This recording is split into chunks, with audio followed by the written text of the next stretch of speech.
सास बहू की कहानी। शादी को कुछ ही समय हुआ। आज काम के लिए नौकरानी नहीं आई, इसीलिए पलक बर्तन धोने लगी। बर्तन धोते धोते इसके हाथ से कांच का कप नीचे गिरकर टूट गया। कप टूटते ही वह डरने लगी कि उसकी सास अब जली कटी जरूर सुनाएगी। आवाज़ सुनते ही उसकी सास दौड़ती दौड़ती हुई आई और बोली कि बेटी क्या हुआ। उसने रुआसी होकर बोली कि माँ, पता नहीं ध्यान रखकर काम करते हुए भी कैसे मेरे हाथ से ये कप नीचे गिरकर टूट गया।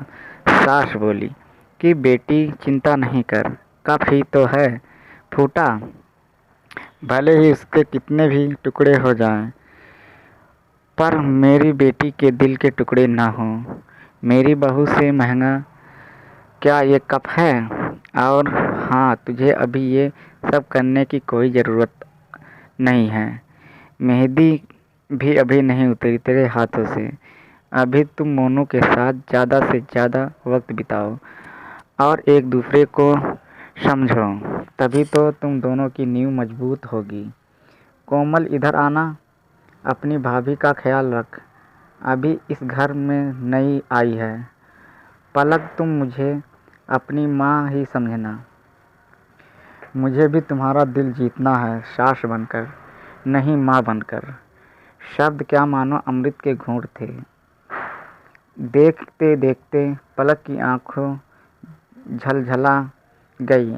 वह सास के पैरों में गिर गई और बोली कि मैंने एक माँ छोड़ी है तो दूसरी नई माँ पाई है, बल्कि ये माँ तो पहले वाली माँ से भी ज़्यादा ममता मेरे लिए रखती है। यदि घर में कप टूट जाता तो माँ भी दो बात कहे बिना नहीं रहती। रात को पलक की नींद उड़ ही गई। रह रहकर शाम की घटना याद आ रही थी। सास के बारे में उसकी जो सोच थी, उससे विपरीत सास का व्यवहार पाया।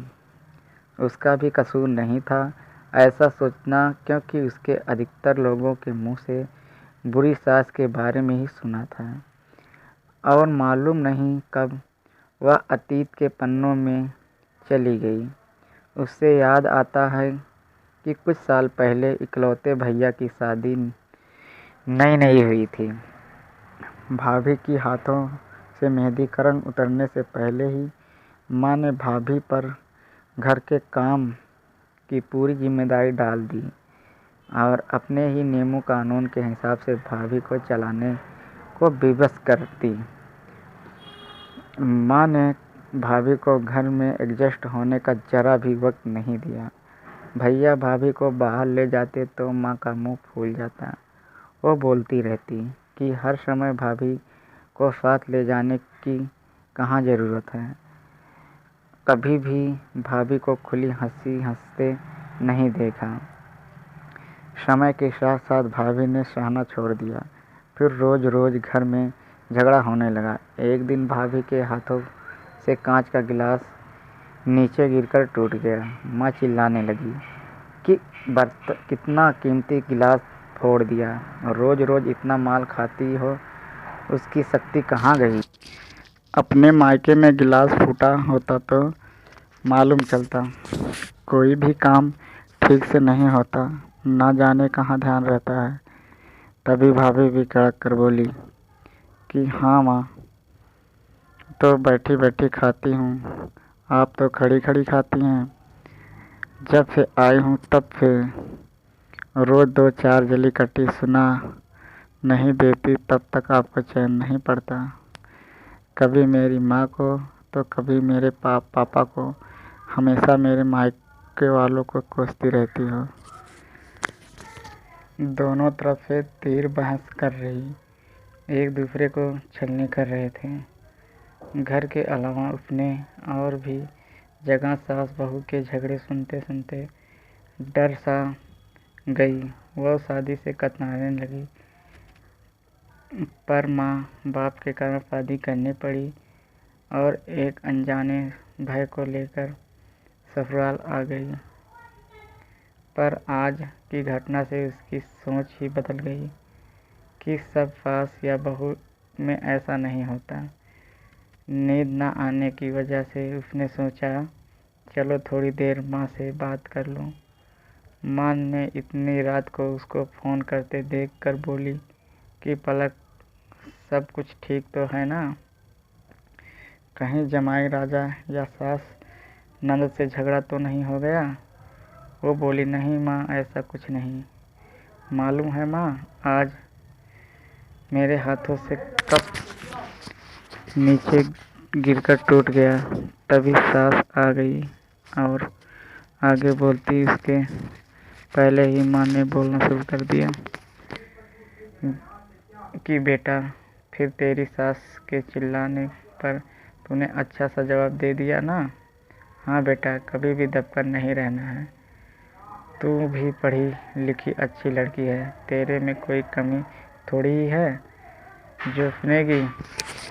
तभी बात को काटते हुए तेज आवाज़ में पलक बोली कि माँ, अब बस करो, मैं अपनी दूसरी माँ के खिलाफ कुछ नहीं सुनना चाहती। माँ एकाएक सहम सी गई और बोली, तू ये क्या बोल रही है? हाँ माँ, आज मेरे हाथों से जब कप गिरा तो सासू माँ ने अंत में बोली, अब तो आप समझ गई ना सारी बात? हाँ माँ, सास ने सिर्फ बोलने के लिए नहीं, वह बोली, वाकई में कोमल की तरह मेरे से व्यवहार कर रही है। माँ, एक बात कहूँगी, आप बुरा तो नहीं मानोगी? हाँ बोल बेटा। माँ, काश आप भी मेरी नई माँ की तरह भाभी के साथ व्यवहार करती तो शायद भैया भाभी अलग घर में नहीं रहते। माँ, मेरी सास ने शुरू से ही अपने प्रेम से नींव मजबूत कर ली है, तो उस पर टिके परिवार में मजबूती कैसे नहीं आएगी? आज माँ को महसूस हो रहा था कि वो नहीं बल्कि पलक उसकी माँ बनकर उसे अच्छी सीख दे रही है। माँ को अपनी गलती का एहसास हो चुका था। पलक आगे कुछ और बोलती उससे पहले ही माँ ने कहा, पलक, जब तुम मायके से आएगी तो वहाँ पर भी पूरे परिवार की नींव में मजबूती पाएगी। चल अब फ़ोन रख, तुझे बेटा और बहू के स्वागत की बहुत तैयारी करनी है। शादी के बाद नई ज़िंदगी की शुरुआत में अगर आज सास समझदारी से काम नहीं लेती, अपनत्व नहीं जताती, तो शायद शुरुआत की नींव ही कमज़ोर होने से पूरी ज़िंदगी आपस में दरार पड़ जाती है। कप को टूटने से कोई नहीं रोक सकता, किंतु प्रेम को टूटने से तो हम रोक सकते हैं। कांच के टुकड़े भले ही हो जाएं, पर घर के टुकड़े ना होने दें। घर में प्रेम का वातावरण बनाए रखें, एक दूसरे के सम्मान को समझें, इज्जत करें तो घर स्वर्ग बन जाएगा। घर को नर्क से एक दिन स्वर्ग बदला जा सकता है यदि बहू सास को माँ मान ले और सास बहू को बेटी मान ले। दृष्टि बदलने से सृष्टि बदल जाएगी। स्त्री चाहे तो घर को स्वर्ग बना सकती है और चाहे तो नर्क।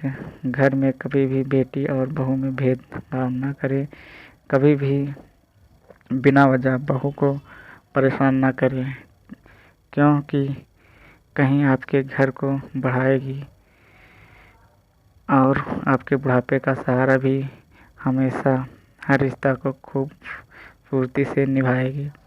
दोस्तों, ये कहानी आपको कैसी लगी कमेंट बॉक्स में ज़रूर बताएं और ऐसी ही कहानी देखने के लिए चैनल को सब्सक्राइब करें।